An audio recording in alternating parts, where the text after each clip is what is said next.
Nous te louons, tu es. Nous te louons, tu es Dieu. Et nous te louer, si ce n'est pas toi, nous te louons. Tu es Dieu, il veut je louer, si ce n'est pas toi. Nous te louons, tu es Dieu, il veut te louer, si ce n'est pas toi. Nous te louons, tu es Dieu, il veut te louer, si ce n'est pas toi. Nous te louons, tu es Dieu, il veut te louer, si ce n'est pas toi. Nous te louons, tu es Dieu, il veut je louer, si ce n'est pas toi. Nous te louons, Jésus, nous te louons, nous te louons.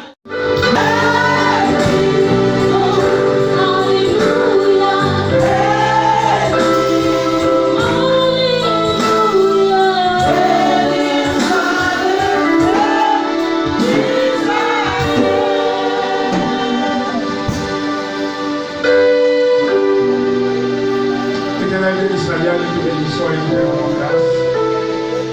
Nous prions que ta parole, que sous de vie vienne nous aider, que ton pouvoir vienne connaître dans ce séminaire. Que la grâce de l'Éternel nous accompagne. Que la puissance de ta main nous guide. Sois béni, sois élevé notre Dieu pour l'œuvre de ta main. Que ton règne vienne. Viens Seigneur notre Dieu, que tout ce qui est charnel en nous soit effacé. Que la puissance de ta main Seigneur notre Dieu peut intervenir. Je vais bénir ton nom, je vais t'élever, je vais te glorifier. Sois élevé notre Dieu pour ta bonté au milieu de nous. Viens Seigneur, aide-nous. Interviens notre Dieu par ta parole et soutiens nos vies. Au nom de Jésus. Amen. Amen.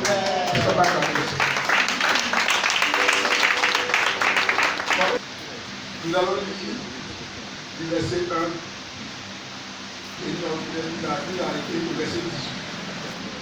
Cependant, Saul, respirant encore la menace et le meurtre contre les disciples du Seigneur, se rendit chez le souverain sacrificateur et lui demanda des lettres pour les synagogues de Damas, afin que, s'il trouvait les partisans de la nouvelle doctrine, hommes ou femmes, il les amena liés à Jérusalem. Comme il était en chemin et qu'il approchait de Damas, tout à coup, une lumière venant du ciel resplendit autour de lui. Il tomba par terre et il entendit une voix qui lui disait: Saul, Saul, pourquoi me persécutes-tu? Il répondit: Qui es-tu, Seigneur? Et le Seigneur dit: Je suis Jésus que tu persécutes. Il te serait dur de régimer contre les aiguillons. Tremblant et saisi d'effroi, il dit: Seigneur, que veux-tu que je fasse? Et le Seigneur lui dit: Lève-toi, entre dans la ville, et on te dira ce que tu dois faire. Les hommes qui l'accompagnaient demeuraient stupéfaits. Ils entendaient bien la voix, mais ils ne voyaient personne. Saul se releva de terre, et quoique ses yeux fussent ouverts, il ne voyait rien. On le prit par la main et on le conduisit à Damas.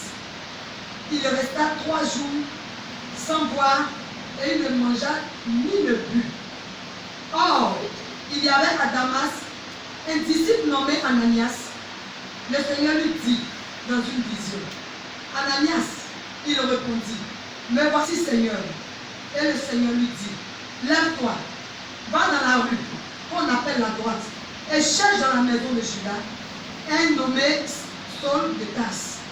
Car il prit et il a vu en vision un homme du nom d'Ananias qui entrait et qui lui imposait les mains afin qu'il recouvrât la vue. Ananias répondit: Seigneur, j'ai appris de plusieurs personnes tout le mal que cet homme a fait à tes saints dans Jérusalem. Et il a ici des pouvoirs de la part des principaux sacrificateurs pour lier tous ceux qui invoquent ton nom. Mais le Seigneur lui dit: Va, car cet homme est un instrument que j'ai choisi pour porter mon nom devant les nations, devant les rois et devant les fils d'Israël. Et je lui montrerai tout ce qu'il doit souffrir pour mon nom. Ananias sortit, et lorsqu'il fut arrivé dans la maison, il imposa les mains à Saul en disant, Saul, mon frère, le Seigneur Jésus, qui t'est apparu sur le chemin par lequel tu venais, m'a envoyé pour que tu recouvres la vue et que tu sois rempli du Saint-Esprit. Verset 18. Au même instant, il tomba de ses yeux comme des écailles, et il recouvra la vue. Il se leva et fut baptisé.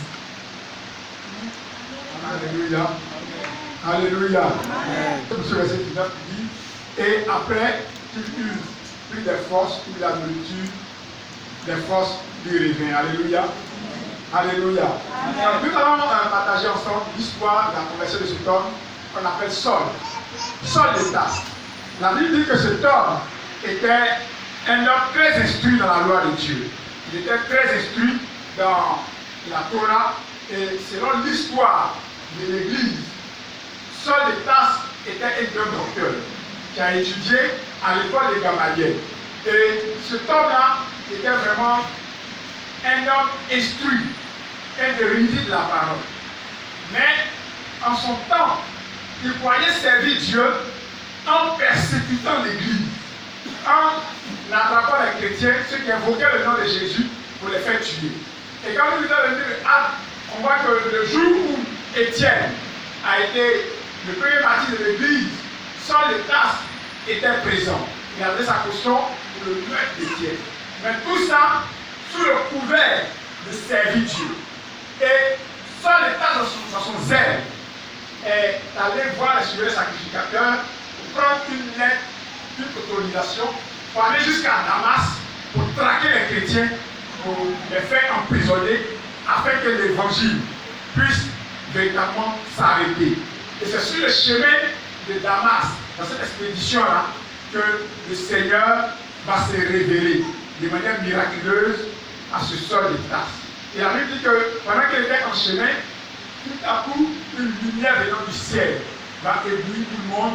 Et Jésus va se mettre à parler à Paul en disant, Saul, Saul, pourquoi me persécutes-tu? Et Saul de Tarse va répondre, qui es-tu, Seigneur? Il dit, je suis Jésus, que tu persécutes. Et donc, Saul de Tarse va devenir aveugle et il va demander au Seigneur, que dois-je faire?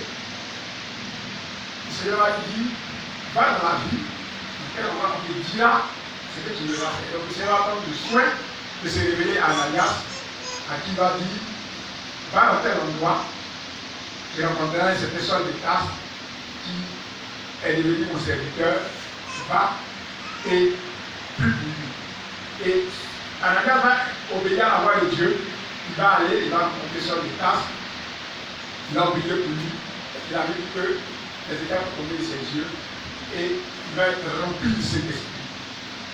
Et après avoir pris quelques minutes, il va reprendre des forces. Et ce Saul de Tarse va commencer à servir Dieu et devenir l'apôtre Paul que tout le monde connaît. Et c'est son histoire qui va nous servir de base pour notre méditation de ce soir.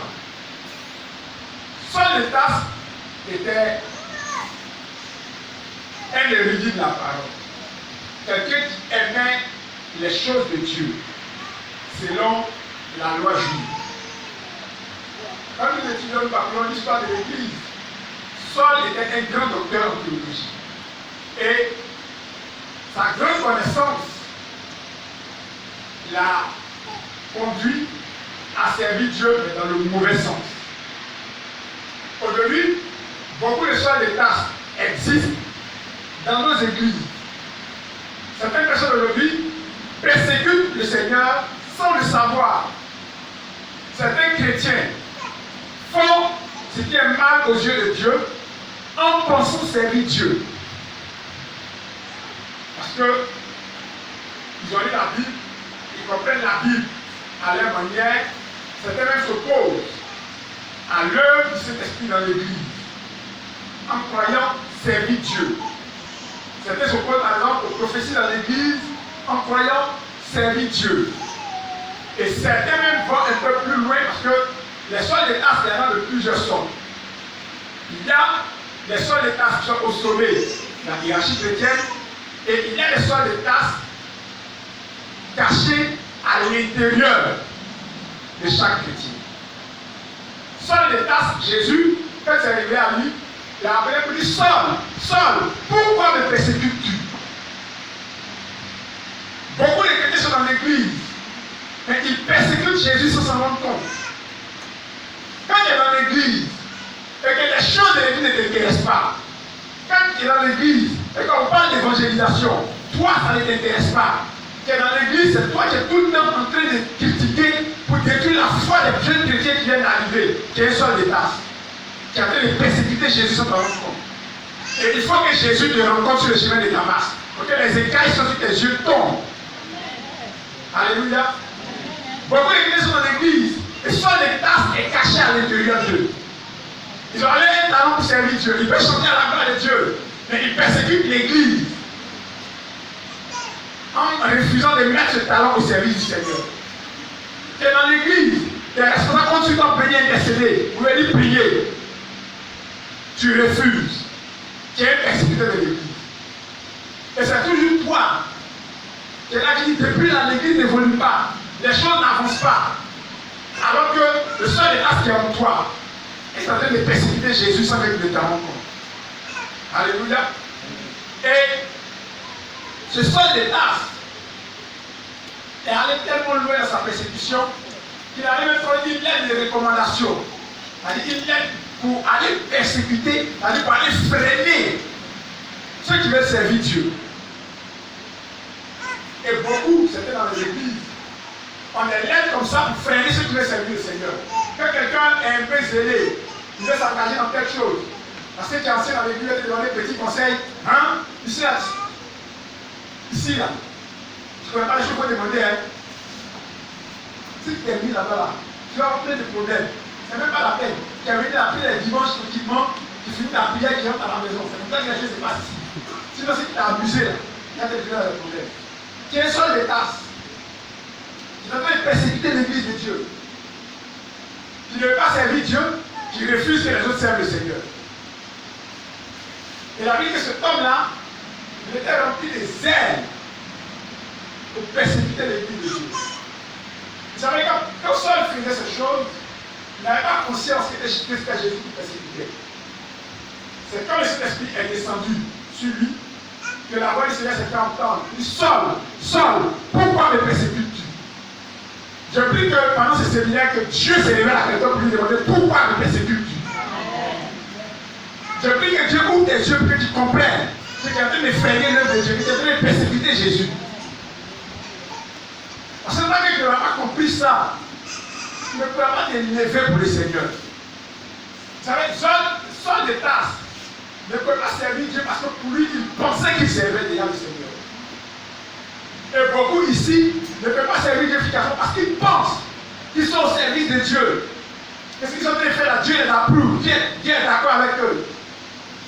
Maintenant, même qu'ils n'auront pas plus conscience, tant que les écailles ne vont pas tomber de tes yeux, il sera difficile de retrouver et de te mettre dans une bonne position pour servir Dieu efficacement. Alléluia. Et donc, quand mon Saul de Tarse était dangereux, reconnu pour sa persécution, quand Dieu a se révélé à Ananias va dire au Seigneur, Seigneur, l'homme dont tu parles, tu ne le connais pas bien. C'est Saul de Tarse. Je te rappelle que le jour où on a tué Étienne, il était là.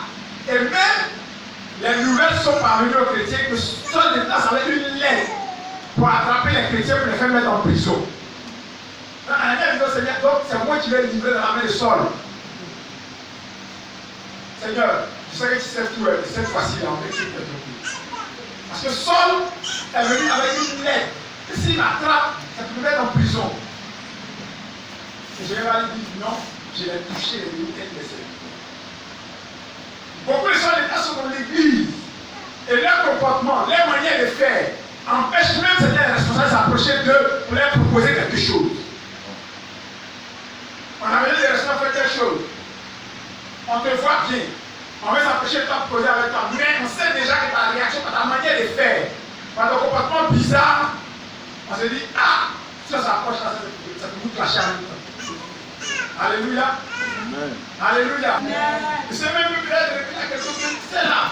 Lui là, il est bien fait telle ou telle chose.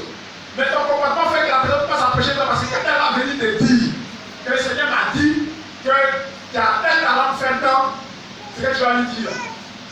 Là, c'est avec toi juste à prier avec toi. Alléluia.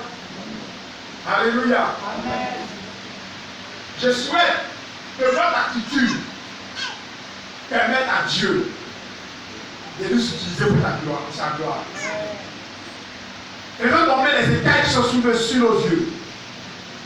Laissons Dieu nous libérer de tout ce qui est sur nos yeux et la grâce de Dieu sera sur nous. Alléluia. Amen. Alléluia. Amen. Vous savez, Saul de Tarse était, comme je le disais tout à l'heure, un érudit, quelqu'un qui avait un doctorat, donc il a étudié la parole de Dieu pendant des années. Et cette grande connaissance de Saul, des choses de Dieu, le rendait a priori inapte, sans le Saint-Esprit, au service du Seigneur. Beaucoup de chrétiens ne peuvent pas servir Dieu parce qu'ils pensent qu'ils connaissent tellement Dieu. Ils savent tellement de choses. Quand ne peut rien leur enseigner. Or, en réalité, dans la maison de Dieu, si tu n'as pas un esprit d'enseignabilité, c'est difficile pour toi d'aller là. Très difficile. Les gens qui pensent qu'ils savent tout dans l'église, ils sont convertis, ça fait des années. On ne sait plus ce qu'on va leur enseigner. Ils sont très dangereux. Très dangereux. Et malheureusement, très souvent, ils sont dans les églises. Ils n'ont pas l'esprit d'enseignabilité, mais ils espèrent que les gens viennent forcer pour leur enseigner certaines choses. Vous savez, quand quelqu'un veut être enseigné, la première des choses, son attitude va démontrer qu'il veut apprendre. C'est ce qui donne le courage aux professeurs ou aux enseignants d'enseigner. Mais si tu n'as pas, si on peut-être avoir un esprit qui donne l'impression de tout connaître, personne ne va vouloir véritablement pousser. Alléluia. Et c'est l'un des gros problèmes que souvent nous avons dans l'église. Et l'église, surtout dans l'église évangélique, c'est des églises remplies de personnes émotionnelles qui ne veulent plus servir Dieu et qui ne veulent pas même pas apprendre à servir Dieu parce qu'ils se disent qu'ils connaissent déjà. Alléluia. Que ce temps de Pentecôte soit un temps de remise en cause pour nous tous. Pour que nous puissions revenir aux fondamentaux de l'évangile, pour que nous avons besoin d'apprendre, que nous puissions apprendre, pour que nous avons besoin de servir Dieu, que nous puissions servir le Seigneur. Alléluia. Amen. Et donc, Dieu va rencontrer cet homme-là et lui faire savoir que son attitude est une attitude de persécution à son égard. Quelle est l'attitude que tu as qui peut être une attitude de persécution à l'égard de Jésus? Il faut examiner. Parce que tout ce que tu fais dans l'église, ou tout ce que tu ne fais pas dans l'église, peut être une attitude de persécution du Seigneur. Ce n'est pas les hommes qui font ça. Tu penses que c'est pour les responsables qui font ça. Qui n'a aucun respect pour celui qu'on établit sur toi. Qui est dans l'église, on établit quelqu'un sur toi, qui n'aime pas sa tête, il est dans l'ennemi. Tout ce qu'il dit, il est prêt à suivre. Il est prêt à boycotter tout ce qui se passe. Quand on prend une décision, les décisions, on va voir où ça va arriver. Ça, tu es en train de persécuter Jésus. Parce que quand l'œuvre dans laquelle tu es n'évolue pas, c'est le royaume de Dieu qui paie. Ce n'est pas un pasteur, ce n'est pas un homme, ce n'est pas un responsable. Alléluia. Amen. Mon souhait, c'est que ce séminaire-là puisse changer notre attitude. Que Dieu puisse changer maintenant vraiment notre manière de faire. Alléluia. Amen. Alléluia. Amen. Vous savez, l'une des raisons principales et fondamentales pour laquelle nous avons beaucoup de problèmes, c'est que nous ne sommes pas bénis dans nos religions. C'est qu'on est respecté. On ne respecte pas Dieu et à plus forte raison même, les serviteurs que Dieu a mis auprès de nous pour être à notre service là, on n'a aucun respect pour Dieu. Or, tant qu'un chrétien ne va pas apprendre à respecter l'onction qui est sur celui que Dieu a établi sur lui, il sera difficile pour lui de pouvoir aller là. Tant que tu verras par exemple celui qui est établi sur toi, comme un simple homme qu'on a soulevé, qu'on a mis sur toi, tu ne pourras jamais avancer de là. Parce que l'option qu'on n'apprécie pas, l'option qu'on n'ignore pas, ne peut pas être bénéfique pour nous. Alléluia. Alléluia. Amen. Beaucoup de chrétiens aujourd'hui ont perdu la grâce de Dieu. Vous allez remarquer que la plupart des chrétiens qui sont proches des hommes de Dieu, point, surtout dans nos milieux francophones, bénéficient difficilement de la grâce des supports de Dieu. Ça à cause de la familiarité ou à cause de leur manière de concevoir les choses. Vous savez, quand vous lisez la Bible, vous allez voir que la grâce de Dieu est sur quelqu'un. Elle est là pour que ceux qui sont autour de la personne là puissent en profiter par la connaissance des règles de Dieu. Alléluia. Parce que l'onction de Dieu, quand elle est sur quelqu'un, elle a profité au peuple de Dieu. Vous avez remarqué dans l'histoire de quelqu'un qu'on appelle Élisée. Il avait un disciple qu'on appelait Géasi. Normalement, Géasi était au service d'Élisée. Comme Élisée était au service d'Élie, et quand il est parti, Élisée a reçu la plus conseil de Dieu sur Élie. Mais Géasi, à cause de son comportement, parce qu'il voyait Élisée comme un homme quelconque, il n'a pas su bénéficier de l'onction d'Élisée, donc cette onction ne pouvait pas aller ailleurs. L'onction est restée sur Élisée, il est roi avec. Et l'onction est restée dans les eaux d'Élisée. Au point où un jour, quelqu'un est mort par terre enterré, il est tombé, il allait tomber sur le front d'Élisée. Et l'onction qui était encore en lui qui voulait a ressuscité ce dernier. Alléluia. Écoutez-moi très bien. Nous pouvons vivre avec une grâce que Dieu nous a accordée. Négliger cette grâce-là et puis sortir perdant. C'est-à-dire qu'on ne va pas bénéficier de la grâce de Dieu et après on va se plaindre. Et le problème de l'identité, ils se plaignent beaucoup. Ils tournent l'église dans l'église, ils se promènent de lieu en lieu, se plaignant tous les jours, sans jamais se remettre en cause. Alléluia. Parce que pour lui voir, tout ce qui arrive dans sa vie, c'est la faute aux autres. C'est les autres qui ont fait ça. C'est lui qui a fait ça. C'est lui là, c'est lui là, c'est lui là, c'est lui là. Or, si on n'apprend pas à respecter les règles que Dieu a établies pour notre bien, on peut passer à côté de la grâce. Parce que notre manière de vivre peut être vue par Dieu comme une persécution. Et tant que tu persécutes le Seigneur, Dieu ne peut pas t'aider à évoluer. L'apôtre Paul partait pour attaquer les chrétiens, pensant servir Dieu. Mais Dieu ne pouvait pas le laisser réussir dans son entreprise parce qu'il était en train de le persécuter. Et toi, tu peux penser bien faire en te mettant à l'égard des choses de Dieu, en t'associant avec les gens pour critiquer les hommes de Dieu, en t'associant avec les gens pour critiquer certains responsables, en t'associant avec les gens pour critiquer tout ce qui se fait dans l'église. Tu penses bien faire. Mais Jésus ne va pas te laisser prospérer dans cette attitude. Alléluia. La Bible dit que quand Ananias a prié pour lui et que les écailles sont tombées, alors le Saint-Esprit est descendu sur lui. Tant que les écailles sont sur tes yeux ne tombent pas, tant que tu n'as pas compris que ton attitude te met en retard, le Saint-Esprit ne t'a pas descendu là. Alléluia. Amen. Dieu a mis en chacun des dons et des talents pour le servir. Parce que l'une des choses les plus importantes que quelqu'un doit comprendre, c'est que quand il est sauvé pour servir le Seigneur. Il n'est pas sauvé avec ta soeur dans une église. C'est une honte pour Dieu que quelqu'un vient dans une église. Ça fait 3 ans, il est là, il ne sert pas Dieu. Il est dans l'église. On prête un message pour encourager sa foi, mais lui-même là, il ne fait rien pour Dieu. Alléluia. C'est une bombe pour le ciel. Je souhaite qu'à partir de ce séminaire, que chacun puisse se réveiller. Que chacun puisse comprendre qu'il est temps que lui soit dans lui. Que lui puisse se lever aussi pour servir le Seigneur. Avec le talent que Dieu a mis en lui, avec la grâce que Dieu fait bouillir dans ton cœur. Il peut servir le Seigneur.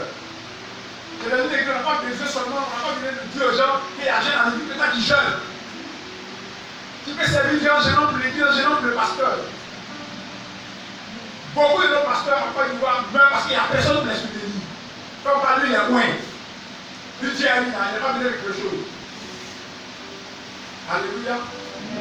Et ça, très souvent, nos âmes sentent cette souffrance-là, en tant qu'homme de Dieu. On a souvent sent cette souffrance. Oui, c'est-à-dire que toi, tu déverses ton temps pour les gens, tu pries pour les gens, tu soutiens les gens qui ont la paix, à n'importe quel temps, tu sacrifies ta famille pour eux. Mais il n'y a personne même dans le secret privé pour toi. Personne. On ne dit pas des fois qu'on est en ligne, pasteur, ça c'est notre problème. Simplement prendre ton temps, 1 heure, prier pour le pasteur, que Dieu l'aide. Et demain, quand le pasteur, soit il y a un problème, il est rétrograde, voilà, lui, il en savait où. Il n'a pas été intelligent, il devait parler ici pendant qu'il était moins, voilà, il est tombé. Et les gens sont contents parce qu'un pasteur a chuté, un pasteur est tombé, un pasteur ceci, ils sont contents. Pourquoi? Parce que quelqu'un pour dire qu'il prie, quand il tombe, ça te fait mal. Nous sommes en train de passer à côté de ce pourquoi Dieu a suscité son église. Ce pourquoi Dieu a suscité l'église, nous sommes passés à côté. En temps normal, dans une église normale où les gens aiment Dieu, où les gens veulent vraiment servir Dieu, le jour est responsable, c'est là pour dire qu'il y a un programme, on n'a même pas besoin de dire à quelqu'un, toi, fais ça, fais ça, fais ça. Toute l'église se met en branle pour commencer déjà à prier pour que la chose puisse réussir. Et cet esprit en train de disparaître un peu de la Côte d'Ivoire. Bon, peut-être à cause des voyants. Ouais, parce que pour que les gens voient là, comme c'est un phénomène, c'est pas que ça sort. En venant de prier, ils voient. Donc, le gars, il se dit, pas moi, il y a prié, pendant qu'il y a quelqu'un qui va voir. Là, il faut que le voyant, il va faire des cérémonies, il va voir. Non! Pour Dieu, là, ça ne se passe pas comme ça. Si tu veux que pour Dieu l'envoie pour toi, il faut prier.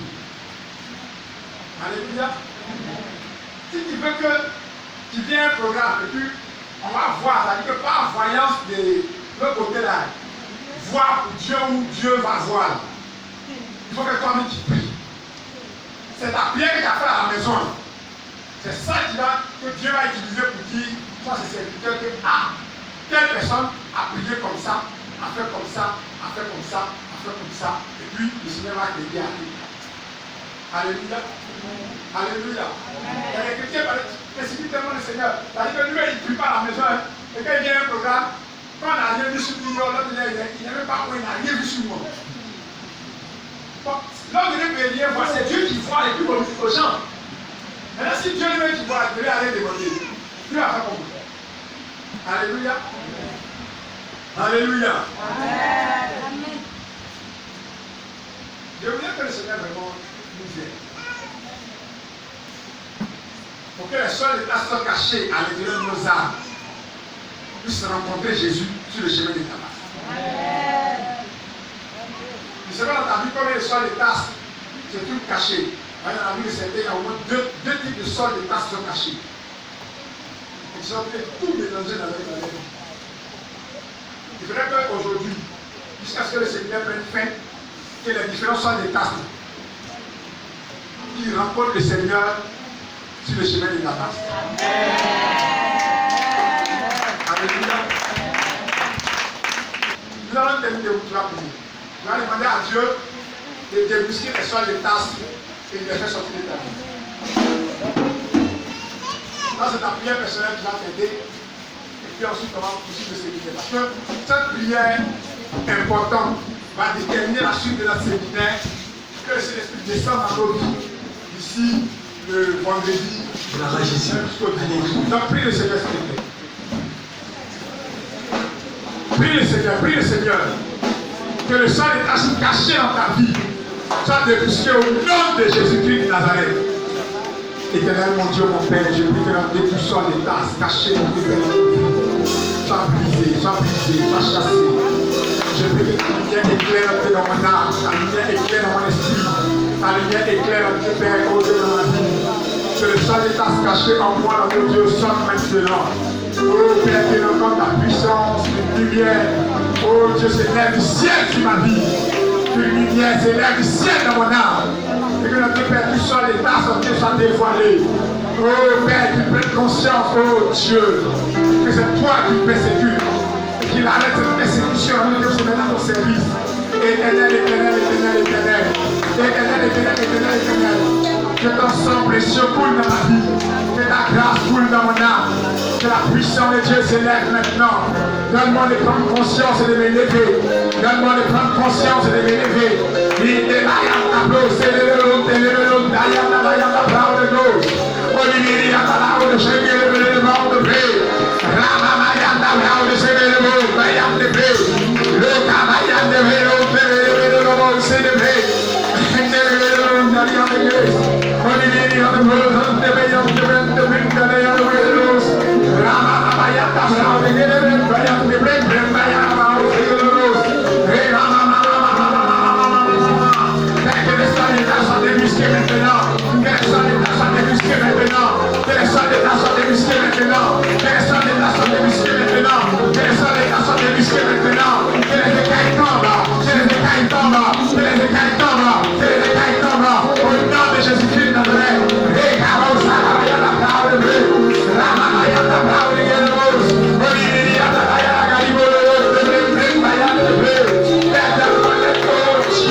De nous réveiller pour ta gloire. Que ton Saint-Esprit descende sur chacun de nous et que la puissance de Dieu nous conduise. Merci pour la suite de ce programme. Merci pour la vie de Dieu au milieu de nous. Au nom de Jésus.